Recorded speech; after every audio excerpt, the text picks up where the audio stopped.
এটা কি গাছ বলুন তো বন্ধুগণ? এটা হচ্ছে বলই গাছ। তো ছোটবেলায় আমরা এই বলই গাছে বট বলই বলে কেউ, যাই হোক, এই বলই গাছে আমরা ঝিঝি পোকা ধরার জন্য পিছনে পিছনে দৌড়াতাম। তো এই বলই গাছ দেখে সেই ছোটবেলার কথা মনে পড়ে গেল। তারপর এখানে যে দেখতে পাচ্ছেন যে খাল একটা, এই খালটা অনেক বড় ছিল, এখন হয়তোবা দেখতে পাচ্ছেন শুকিয়ে গেছে, অথবা পাশ থেকে বেশি একটা নাই, জায়গা কম। কিন্তু এক সময় খালটা অনেক বড় ছিল, অনেক প্রশস্ত ছিল। এখানে ছোটবেলায় আমরা সাঁতরিয়ে সাঁতার কাটতাম, এবং আসলে এখানে জোয়ার ভাটার পানি আসতো এদিক থেকে।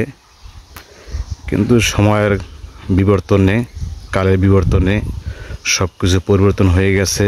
মানুষ এখন দেখা যাচ্ছে খাল দখল, খালের মধ্যে পুকুর, বাড়ি, এ সমস্ত করে করে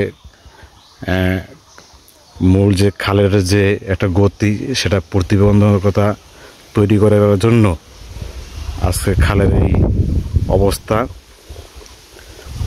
খুব খারাপ অবস্থা আছে। এক সময় খুবই ভালো একটা পরিবেশ ছিল, মানে জোয়ার ভাটার পানি আসতো, মানুষ তার কৃষিকাজ ব্যবহার করার জন্য এবং ফসলে পানি সেচের ব্যবস্থা, পানি দেওয়া ছাড়াও তারপর অন্যান্য যে গবাদি পশু আছে এগুলোর গোসল করানো সহ নানাবিধ কাজে মানুষ এই পানিগুলো ব্যবহার করত।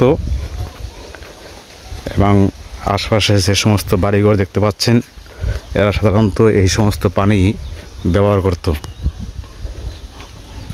তারা ফুটিয়ে পানি ব্যবহার করতো রান্নার কাজে সহ, গোসল, সব কাজে এই পানি ব্যবহার করত। কিন্তু সময়ের বিবর্তনে, কালের বিবর্তনে মানুষ,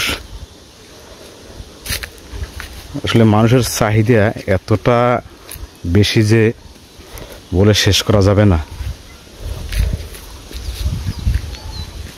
বিভিন্ন অজুহাতে, বিভিন্নভাবে এক একজন তারা বিভিন্ন কারণে, বিভিন্ন অজুহাত দিয়ে খাল দখল করে নিয়েছে। কে বলতেছে তাদের পৈতৃক সম্পত্তি, কে বলতেছে এটা তাদের নিজস্বের পৈতৃক সম্পত্তি বলেন, অথবা খারিজকৃত সম্পত্তি, এরকম বিভিন্ন অজুহাত দিয়ে খাল দখল করে। কেউ পুকুর, খালের মধ্যে পুকুর, কেউ মাছ চাষ, কেউ বাড়িঘর, এরকম করে করে খালের মধ্যে প্রতিবন্ধকতা তৈরি করে রেখেছে মানুষ। দেখতে পাচ্ছেন ফসল, এগুলো ছিল খাল, এই যে জায়গাটা, এগুলো খাল। আর এই যে বাড়িগুলো দেখতে পাচ্ছেন, এগুলো হলো খালের মধ্যে করা হয়েছে। এই বাড়িটা সম্পূর্ণ খালের মধ্যেই করা হয়েছে। তো এই জায়গাগুলো একসময় খাল ছিল। এদিকে আমরা ছোটবেলায় মাছ ধরতাম এসব খালে। দেখতে পাচ্ছেন সামনে যে অংশ, আসলে ওইরকম এখন আর নাই। ওই যে খালের আসলে এবং ছোট একটা গলির মতো একবার হয়ে গেছে, এই পর্যন্তই আর কি।